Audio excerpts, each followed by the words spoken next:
Thank you very much. I just want to say that we just spent quite a bit of time inside with the Senate Majority Leader, Mitch McConnell, who has been a friend of mine for a long time, long before my world of politics, early into his world of politics, I think. But we've been friends for a long time. We are probably now, despite what we read, we're probably now, I think, at least as far as I'm concerned, closer than ever before. And the relationship is very good. We're fighting for the same thing. We're fighting for lower taxes, big tax cuts, the biggest tax cuts in the history of our nation.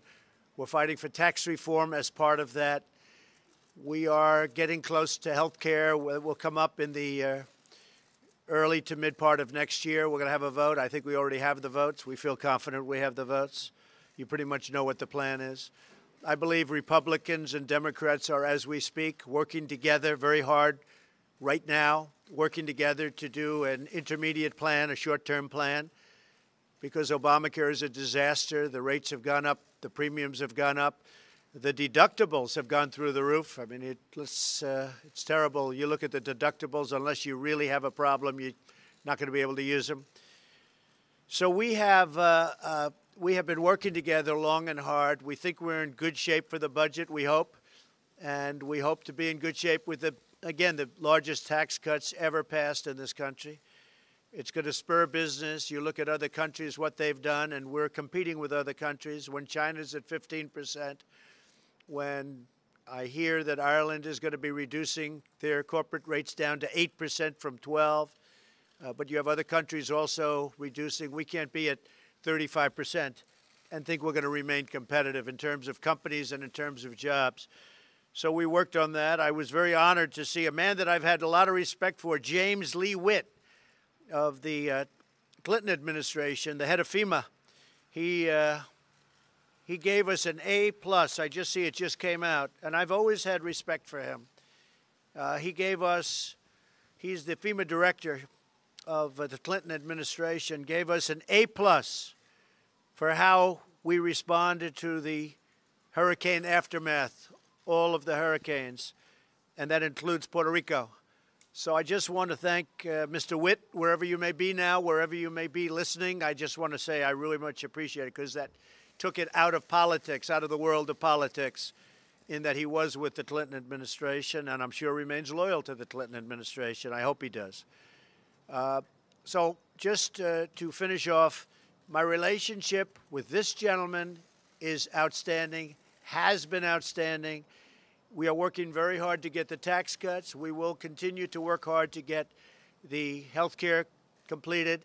I'm going to be surprising some people with an economic development bill later on, but I haven't even told Mitch because I want to focus on tax cuts and some other things right now. One of the unspoken elements that we discussed at lunch, and it just is not talked about. Yes, we got a great justice, Justice Gorsuch, into the United States Supreme Court. He is going to be outstanding, hopefully, for many, many years. But something that people aren't talking about is how many judges we've had approved, whether it be the Court of Appeals, circuit judges, whether it be district judges. We have tremendous right now under review. The Democrats are holding them up beyond anything, beyond comprehension. They're holding them up. I mean, frankly, they have terrible, terrible policy, and perhaps they're not even good politicians, but they are good at obstruction. So I looked at some of these numbers between the judges, and I want to say that we will set records in terms of the number of judges. And if you read the Wall Street Journal, I have to give them a little bit of a person, a writer, I won't mention names, but you can see it, who has really been a really fair person, wrote an article or wrote a editorial, in a sense, saying how well we're doing with judges and appointments. I think it's one of the big unsung things of this administration. In addition to the fact that we have had a lot of legislation passed on the VA and lots of other things. But the judge story is an untold story. Nobody wants to talk about it. But when you think about it, Mitch and I were saying, that has consequences 40 years out, depending on the age of the judge, but 40 years out. So numerous have been approved. Many, many are in the pipeline. The level of quality is extraordinary. And I just wanted to say that we're working very closely on that also and getting really great reviews from those people and in many cases some scholars that have been studying it. There has never been anything like what we've been able to do together with judges. So with that, I'd like to have Mitch say a few words, and if you want to do a little question and answer, we can do that also. Thank you very much. Thank you. Well, thank you very much, Mr. President. I want to underscore what the President said. We have the same agenda. We've been friends and acquaintances for a long time. We talk frequently. We don't give you a readout every time we have a conversation, but frequently we talk on the weekends about the issues that are before us. Obviously, passing the budget, which enables tax reform and tax reduction, comes next. Then the supplemental to take adequate care of those who've been harmed by the natural disasters we've been afflicted with lately. And of course, the Senate's unique role that seems to me a lot of people forget. We're in the personnel business. There are 1,200 of the President's nominations subject to confirmation in the Senate. The House is not in the personnel business. We are. The single most significant thing this President has done to change America is the appointment of Neil Gorsuch to the Supreme Court. But it's not just the Supreme Court. There are a lot of vacancies at both the circuit court and district court level. As the President's indicated, young, conservative, and when we say conservative about a judge, what we're talking about here are the kind of people the President's appointing to the courts believe that the role of a judge is to try to rule based upon what the law says, not what they hoped the outcome would be. Justice Scalia used to say, if a judge is not occasionally unhappy with the conclusion he reached, he's not a very good judge. Or as Justice Gorsuch put it down in my state a couple of weeks ago, judges don't wear red, they don't wear blue, they wear black. And those are the kind of people the President is sending up to the Senate to be confirmed.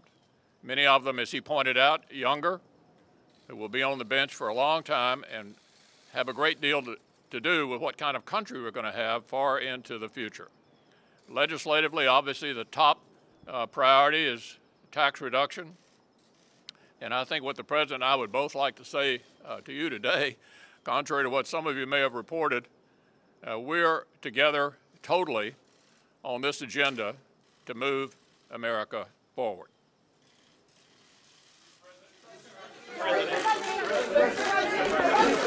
John.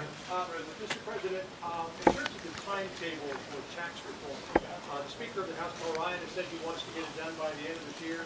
He would make the House stay through the Christmas break in order to get it done. The Senate Majority Leader has said we'll get it done this Congress. Would you be okay if tax reform were not passed until next year as opposed to this year? Well, I would like to see it be done this year, John. I would like very much to see it be done this year. So we won't go a step further. If we get it done, that's a great achievement. But don't forget, it took years for the Reagan administration to get taxes done. I've been here for 9 months, a little more than 9 months. I can say the same thing for health care. If you look at Obama, first of all, you look at Clinton, they weren't able to get it done. You look at other administrations, they weren't able to get it done. President Obama, after a long period of time, was able to finally push it through, but push through something that's now failed, really failing badly. But again, we're meeting, Democrat, Republican are meeting right now, and right now they're working on something very special. But I have to tell you, I really believe that we have a very good chance, and I think Mitch feels the same way, of getting the taxes done, hopefully fairly long before the end of the year. That's what we'd like to see. Go ahead. Yeah, let me just add to what the President said. The goal is to get it done this calendar year. But it is important to remember that Obama signed Obamacare in March of year 2. Obama signed Dodd-Frank in July of year 2. We're going to get this job done, and the goal is to get it done by the end of the year. Mr. President? And just to finish up for Mitch, and we're 9 months, right? So we could have a long way to go, but that's okay. Yes. Thank you. Question one, do you still have confidence in Representative Tom Marino to be your drug czar? And on health care, in a recent tweet, you said, the only problem I have with Mitch McConnell is that after hearing repeal and replace for 7 years, he failed. that should never have happened. Do you still think? Well, you failed? Do you have let's go to the confidence in second tax part of your reform? question with Mitch. Again, we've been doing health care for really 7 months, and probably 6 months if you think about it, because we started in probably a total of 6 months. Others were 2.5 years and much more than that. Others were 8 years and they didn't get it passed. This man is going to get it done, okay? And I think get it done long before anybody else, and I think it's going to be a great health care. As far as Tom Marino, so he was a very early supporter of mine, the great state of Pennsylvania. He's a great guy. I did see the report. We're going to look into the report. We're going to take it very seriously because we're going to have a major announcement probably next week on the drug crisis and on the opioid massive problem. And I want to get that absolutely right. This country, and frankly, the world has a drug problem. The world has a drug problem, but we have it, and we're going to do something about it. So I'm going to have a major announcement on that problem next week. We're going to be looking into Tom. Thank you, Mr. President. Trey Yanks with One American News.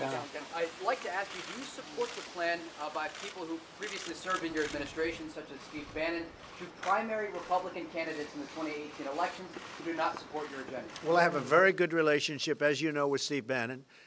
Steve's been a friend of mine for a long time. I like Steve a lot. Steve is doing what Steve thinks is the right thing. Some of the people that he may be looking at, I'm going to see if we talk him out of that because, frankly, they're great people. What Mitch will tell you is that maybe with the exception of a few, and that is a very small few, I have a fantastic relationship with the people in the Senate and with the people in Congress. I mean, I have with our House of Representatives. I have a great relationship with political people. If you read the papers, you think I'm like on one island and they're like on the other. Well, it's not the way it is. We have a fantastic relationship. I'm friends with most of them, I can say, and I don't think anybody could have much of a higher percentage, but I'm friends with most of them. I like and respect most of them, and I think they like and respect me. Just so you understand, the Republican Party is very, very unified. When we get things approved, we have to go through hell because we have no Democrat support. We have nobody. We don't have a vote from the Democrats. As an example, massive tax cuts. We may not get any Democrat votes. Now, we also may get 3 or 4. But we may get no Democrat for massive tax cuts. We're the highest tax country in the world. And yet we may get no Democrat support. And that's because they're obstructionists. And they just basically want us to do badly. But that's not going to happen. Yes, go ahead.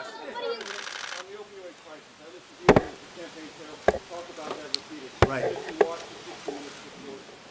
Yes. Number one, you want to reverse the law that Congressman Marino helped pass that the DEA whistleblowers say has contributed to the expansion of the opioid. We're going to look at that very closely. And does his sponsorship of that law in any way undermine your confidence in him? Well, he's a good man. I have not spoken to him, but I will speak to him, and I'll make that determination. And if I think it's 1% negative to doing what we want to do, I will make a change, yes. Mr. McConnell. Wait 1 second, yes? What about declaring a written national emergency for this crisis? You talked about it, but We are going to be doing that next week. By the way, you know that's a big step. By the way, people have no understanding of what you just said. That is a very, very big statement. It's a very important step. And to get to that step, a lot of work has to be done, and it's time-consuming work. We're going to be doing it next week, okay? Mr. President,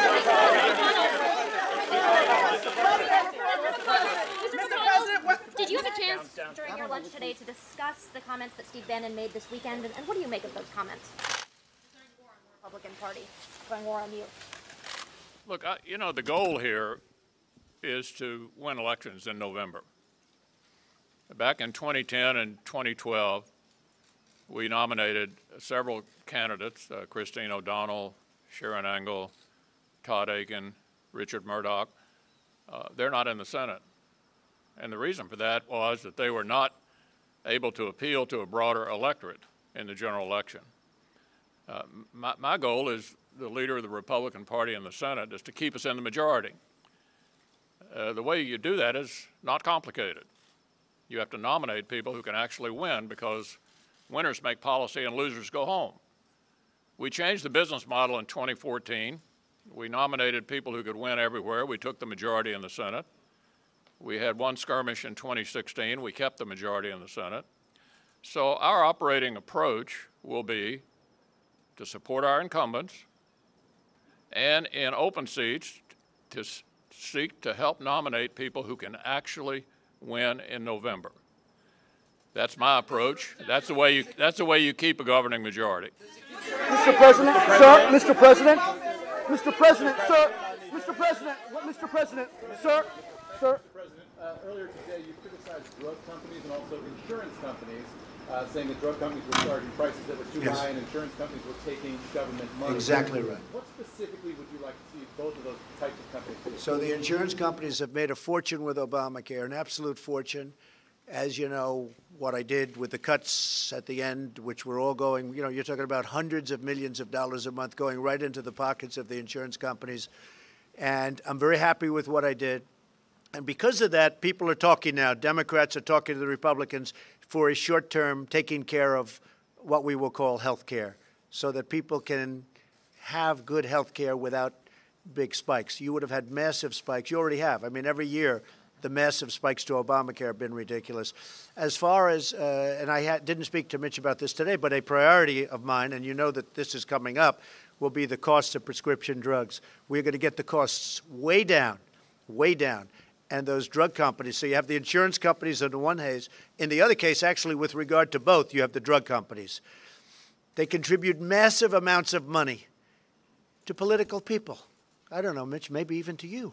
But I have to tell you, they contribute massive amounts of money. Me, I'm not interested in their money. I don't need their money. I will tell you, you have prescription drugs. You go to England, you go to various places, Canada, you go to many, many countries, and the same exact pill from the same company, the same box, same everything, is a tiny fraction of what it costs in the United States. We are going to get drug prices, prescription drug prices, way down because the world has taken advantage of us. The world has taken advantage of us when that happens. So that's going to be very important. Sir, Mr. President, sir, Mr. President. Thank you. On healthcare, there are about 6 million people that get subsidies to help pay for Obamacare. About 70% by one study come from states that you won in November. Yeah. Now that you've cut off these payments, are you going to ensure that those people will still get help from the federal government to pay for that insurance? Well, that's what we're looking to do, Joe. We want to get it down so that people can have affordable health care. Look, you look at some states, 116% up. In Alaska, over 200% up. In other states, 50%, 70% up. And those are some of the states that are doing better. Obamacare is a wreck. It's a mess. It's destroying lives. We want to get it in those states, the states that I did so well in, but also in states that I didn't win. I want to get health care that's much more affordable and much better health care, and that's what we're doing. Yes. Let me ask you about tax reform. Go ahead, tax reform. Yeah, tax reform. You had said the other day that there were some adjustments being made. Yeah. Gary Cohn said today that there would be some things that are negotiable. What exactly, in your eyes, is negotiable? And then for the leader, you said that the top priority is tax reduction. You did not say tax reform in 2017, Leader McConnell. So could you commit specifically to tax reform in 2017 for the both of you?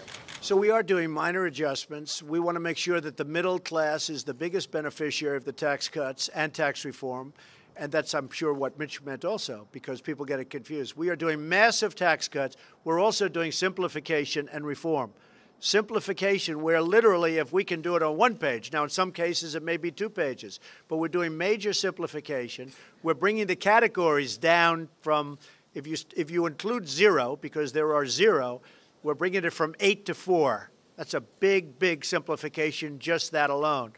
But we are doing the massive cuts, and I will say this, wherever I've been, this has been so popular with the people. Now we have to get a couple of additional people to raise their hands. Mitch? President? Yeah, I agree with the president. It's about both reduction and reform. It's been 30 years since this kind of effort was undertaken successfully, and we're going to succeed this time. The bills, the details of them, will be written by the Ways and Means and Finance committees after we approve the budget, and obviously the budget opens the path to tax reform. But it's about both reform and reduction. Why haven't we heard heard anything from you so far about the soldiers that were killed in Niger, and what do you have to say about that? I've written them personal letters. They've been sent or they're going out tonight, but they were written during the weekend. I will, at some point during the period of time, call the parents and the families, because I have done that traditionally. I felt very, very badly about that. I always feel badly. It's the toughest calls I have to make are the calls where this happens. Soldiers are killed. It's a very difficult thing. Now, it gets to a point where, you know, you make 4 or 5 of them in one day. Is a very, very tough day. For me, that's by far the toughest. So the traditional way, if you look at President Obama and other presidents, most of them didn't make calls. A lot of them didn't make calls. I like to call when it's appropriate, when I think I'm able to do it. They have made the ultimate sacrifice. So generally, I would say that I like to call. I'm going to be calling them. I want a little time to pass. I'm going to be calling them. I have, as you know, since I've been president, I have. But in addition, I actually wrote letters individually to the soldiers we're talking about, and they're going to be going out either today or tomorrow. Yes. Thank you, Mr. President. General Kelly said on just last week that you believe that Cuba could stop the attacks against Americans. Do you believe then that Cuba is? I think Cuba do you believe about Cuba it. is responsible? Sure. I do believe Cuba is responsible. I do believe that, and it's a very unusual attack, as you know. But I do believe Cuba is responsible. Yes. Thank you, sir. Mr. President, Roy Moore down in Alabama has said that he believes homosexuality should be illegal and that Muslims should be barred from serving in the U.S. Congress. What makes you comfortable with someone with those beliefs serving in the U.S. Senate? And the same question to you, Mr. Leader. Well, I'm going to be meeting with Roy sometime next week, and we're going to talk to him about a lot of different things, but I'll be meeting with him. He ran a very strong race. The people of Alabama, who I like very much, and they like me very much, but they like Roy, and we'll be talking to him, and I can report to you then. Okay? Mr. President, sir. Mr. President. Mr. President, sir. Go ahead. Mr. President, thank you. This is a question for you and for Leader McConnell. Following up on your comments on judges, one of the issues outstanding right now is whether the Senate Judiciary Committee will keep the tradition of blue slips. And I'm wondering what your position is, Mr. President, and what your position is, Leader McConnell, since, you know, this is the tradition that right now gives Democrats leverage over the appointments. I can give you my position. The blue slip, for those of you who are not familiar with it, is a custom determined by the chairman of the Judiciary Committee. And Senator Grassley can give you his view of how he views this. I'll give you my view. My view is that a blue slip on a circuit judge is simply a notification of how you're going to vote. To conclude otherwise would have left us in the following position at the beginning of this Senate. 48 Democratic senators would have been able to blackball 62% of the circuit judge nominees. That's simply not a tenable place to land in a Senate that now deals with judges with a simple majority. So my own personal view is that a blue slip on a circuit judge should simply be a notification of how you intend to vote. I mean, we can talk blue slips, but my attitude is I just want really capable people going to the courts. Peter? Mr. President, in 2012, you tweeted that Obama's complaints about Republicans stopping his agenda are BS, in your words, since he had full control for 2 years. You wrote, he can never take responsibility. But today you said about some of the challenges right now in Congress and in Washington, I'm not going to blame myself. I'll be honest, they're not getting the job done. So what's different then than now? Well, let me just explain what's different. We have nominations pending right now, and we have 182 approved. If you look at this, the number that he had approved was 65% and 70%, and we have 39%. They're holding up every single nomination. Schumer and the group are holding up every single nomination. They are obstructing. They're doing, it's really what, I'm telling you, they're not good politicians, but they're very good at obstruction. They are holding up every single nomination. And I will tell you, Peter, it's not right. It's really not right. They'll bring them right out to the end, that last minute. What they're doing is unfair. So you look at even Bush, you look at Obama, you look at Clinton, and you look at Bush original, you have 389 versus 182. These are approvals. You look at Clinton, 357 versus 182. You look at President Obama, 364 versus 182. These are nominations approved, and what they're doing to us, we have unbelievable people in there waiting to be approved. They've been waiting for a long period of time. Now, I do believe that Mitch is going to start pushing them very hard, and he can do that, and he wants to do that. He also wants to get the judicial nominations through, and he wants to get them through fast, too.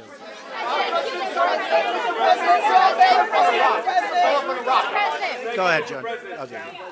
Go ahead, John. Could I just follow on that, if I could? You seem to have a budding spirit of cooperation with the Senate Minority Leader and the House Minority Leader when it came to the budget, when it came to this idea of finding a fix for DACA. But every proposal that you have floated since then, they have very critically rejected. So where is this relationship? Well, I hope to have a relationship. If we don't, we don't. I mean, we have races coming up, and as you know, in a year from now, I think we're going to probably do very well. I can say this, if we get taxes approved, we're going to do unbelievably well. Many of the senators are running in states that I won by massive amounts, over 20%, sometimes 30%, I guess in one or two cases by over 40% over the Democrat. Well, we're going to let you know that I would like to give you that answer in about 7 years from now. Is that okay? Mr. President, sir. Meaning 1 + 7. I hope to be, John, I hope to be able to, because I like the concept of bipartisan. But right now they are doing nothing but obstructing. And really, you know, if you think about it, they're against major tax cuts that's going to make our country stronger and more competitive. That's a hard thing to win an election on. And I believe that some Democrats will be voting for us when it comes to the tax cuts. Mr. President, sir. What about this economic development bill that you mentioned? I'm going to be proposing an economic development bill in the not-too-distant future. I want to get tax cuts obviously done first, maybe even the health care, but I think somewhere either in between or shortly thereafter, I'm going to be developing an economic development bill that will put us so far ahead of other countries you will not even believe it. That'll be very important. Mr. President, sir. Mr. President, sir. Thank you, Mr. President. Last week, your administration made two major announcements on rolling back the Iran deal and getting rid of the cost-sharing reductions as part of Obamacare. And a lot of criticism has been leveled at your administration, saying that really all you're doing is... And a lot of praise. Fair enough, sir. Rolling back, a lot of what you're doing is simply rolling back everything your predecessor accomplished. Is there a single policy of your predecessor that you specifically do not want to touch, sir? Well, we're very opposite in terms of incentives and incentives for jobs and other things. And if you look at what's happened, we just hit a new high today again in the stock market. We've picked up, Mitch, it's as of this moment, $5.2 trillion in stock market value. We have the lowest unemployment rate in, I believe it's almost 17 years. We're doing well. We're going to be doing immigration work that's going to be outstanding, and we're going to have people coming into our country based hopefully on a merit system, not just coming in randomly, but they're going to be coming in based on a merit system where they can help us, because I have companies moving into this country. You saw what happened with the automobile industry last week with 5 major plants. We have companies pouring back into this country for the first time in anybody's memory. We are actually going to be fairly soon at a point where we're going to need workers. Our country is going to do so well, but the tax cuts are going to be a major, major part of it. You want to keep in place, though? Is there a single policy you keep in place? Not too many, I must say. It's the opposite side of the spectrum. Sir, if I can follow up on All right, Peter, go ahead, Peter. Earlier you said that President Obama never called the families of fallen soldiers. How can you make that claim? I don't know if he did. No. I was told that he didn't often, and a lot of presidents don't. They write letters. I do. Excuse me, Peter. I do a combination of both. Sometimes it's a very difficult thing to do, but I do a combination of both. President Obama, I think, probably did sometimes, and maybe sometimes he didn't. I don't know. That's what I was told. All I can do is ask my generals. Other presidents did not call they'd write letters, and some presidents didn't do anything. But I like the combination of, I like when I can, the combination of a call and also a letter. Here, Mr. President. Here, Mr. President. Mr. President, thank you. Sorry. If it would help you, sorry. One at a time. Go ahead. Thank you. If it would help Special Counsel Robert Mueller get to the end of the Russia investigation. Well, I'd like to see it end. Look, the whole Russian thing was an excuse. Excuse me.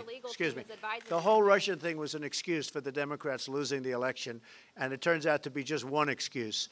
I mean, today Hillary blamed Nigel Farage. That one came out of nowhere. So that was just an excuse for the Democrats losing an election that, frankly, they have a big advantage in the Electoral College. They should always be able to win in the Electoral College, but they were unable to do it. So there has been absolutely no collusion. It's been stated that they have no collusion. They ought to get to the end of it because I think the American public is sick of it. Go ahead. Go ahead. Interview. Mr. President, Ronica Cleary with Fox 5. Yes. Do you believe that your comments in any way affected Bo Bergdahl's ability to receive a fair trial? And can you respond to his attorney's Well, I can't comment that... on Bo Bergdahl because he's, as you know, I guess he's doing something today, as we know, and he's also they're setting up sentencing. So I'm not going to comment on him, but I think people have heard my comments in the past. Go ahead. Go ahead. Will you extend the deadline for DACA recipients if Congress can't pass the bill by March? Well, they should be able to do something, but we need very strong border security, and we do want the wall. Go ahead. The question is about the fires in Northern California. They feel like they left out. No, they haven't. In fact, I spoke to Governor Brown. We had a great conversation. We have FEMA there, and as you know, James Lee Witt gave us an A+, and I think if he didn't include the fires, he would include the fires also. We have FEMA there. We have military there. We have first responders there. It's a tragic situation, but we're working very closely with the representatives from California, and we're doing a good job. Mr. President, Mr. President, Mr. President, Mr. President, Mr. President. Go ahead, back. Yes, go ahead, back.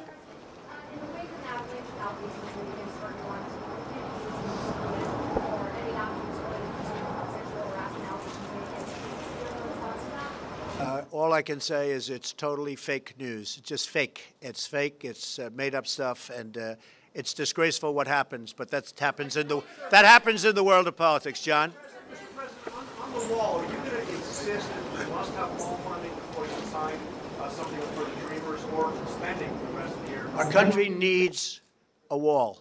Mexico, you see what's happening there. You see what just happened yesterday with one of their big political leaders. Mexico is not doing particularly well when it comes to the kind of thing that we have great interest in.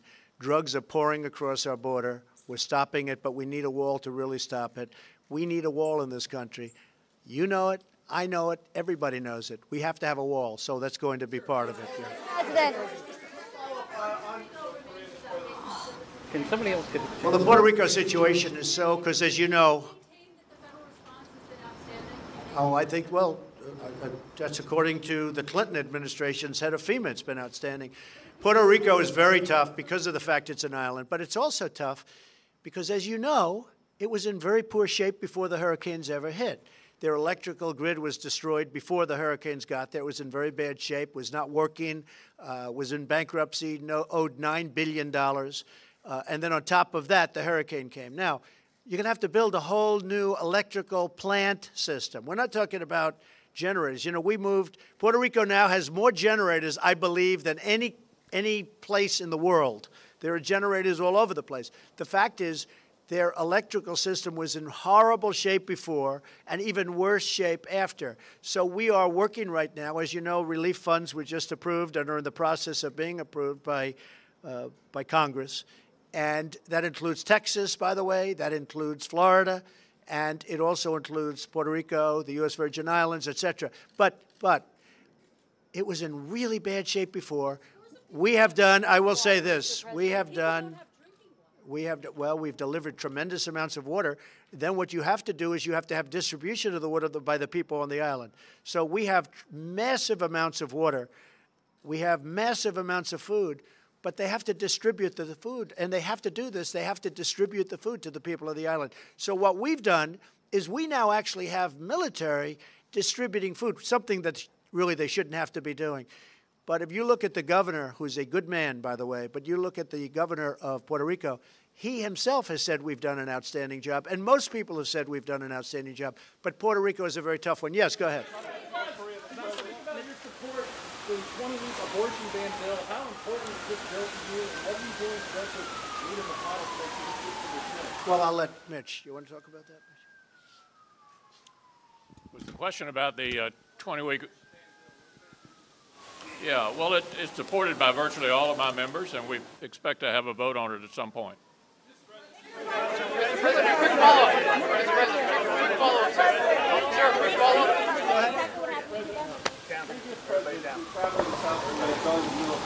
There are those who believe this would be the worst time to do that because it would be viewed as provocative. How do you view what you're trying to accomplish in South Korea? Do you intend to go to the DNC? Well, I'll be going, as you know, to South Korea, to China, to Japan, to Vietnam for the summit. We have a big economic summit there. I may be going to the Philippines also. We've been invited. We've been invited to the Philippines, so I may be going to the Philippines. And I look forward to all of them. We haven't set the details as of this moment. We'll take a look at that. I didn't hear in terms of provoking, but we will certainly take a look at that. Mr. President. Sir, a quick follow-up on an earlier question to Sarah. You discussed the special counsel and the investigation currently. Are you considering firing Robert Mueller? No, not at all. And one quick follow-up on Iraq, sir. On Iraq, the Kurdish forces and Iraqi forces last night were clashing in northern Iraq. Are you concerned about a larger conflict in the region while U.S. forces are still advising on the ground? We don't like the fact that they're clashing. We're not taking sides, but we don't like the fact that they're clashing. Well, let me tell you, we've had for many years very good relationship with the Kurds, as you know, and we've also been on the side of Iraq. Even though we should have never been in there in the first place, we should never have been there. But we're not taking sides in that battle, John. In an interview earlier today, Hillary Clinton said that she did not believe that players taking a knee in the NFL was about disrespecting the flag. Complete odds with the way that you have portrayed this. You fired back in a tweet saying you hope that she runs again in 2020. Why? Oh, I hope Hillary runs. Is she going to run? I hope. Hillary, please run again. Go ahead. So she's at odds with you over whether or not this is disrespecting the flag. Is she right or is she wrong? I think she's wrong. Look, when they take a knee, there's plenty of time to do knees, and there's plenty of time to do lots of other things. But when you take a knee, well, that's why she lost the election. I mean, honestly, it's that thinking. That is the reason she lost the election. When you go down and take a knee or any other way, you're sitting, essentially, for our great national anthem. You're disrespecting our flag, and you're disrespecting our country. And the NFL should have suspended some of these players for one game. Not fire them, suspended them for one game. And then if they did it again, it could have been 2 games and 3 games, and then for the season. You wouldn't have people disrespecting our country right now. And if Hillary Clinton actually made the statement that in a form sitting down during the playing of our great national anthem is not disrespectful, then I fully understand why she didn't win. I know, I mean, look, there are a lot of reasons she didn't win, including the fact that she was not good at what she did. But I will tell you, that is something that I had just heard about, and I think that her statement in itself is very disrespectful to our country.